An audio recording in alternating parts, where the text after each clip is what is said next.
আসসালামু আলাইকুম, welcome to my new blog. আশা করছি সবাই ভালো আছেন, সুস্থ আছেন।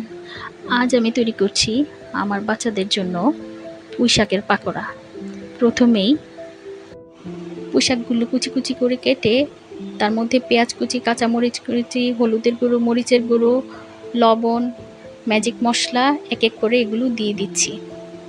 এগুলো দেওয়া হয়ে গেলে একটা মাখা মাখা ব্যাপার আসার জন্য আমি কিছু আলু কুচি করে দিয়ে দিয়েছি। তারপর ১ টেবিল চামচ চালের গুঁড়ো ও ময়দা দিয়ে ভালোভাবে মাখাতে হবে। মাখানোর জন্য সামান্য পরিমাণ পানি দিয়ে ভালোভাবে মেখে নিচ্ছি। তারপর কড়াইতে তেল গরম করে একে একে করে পাকোড়াগুলো ছোট ছোট করে ভেজে নিচ্ছি।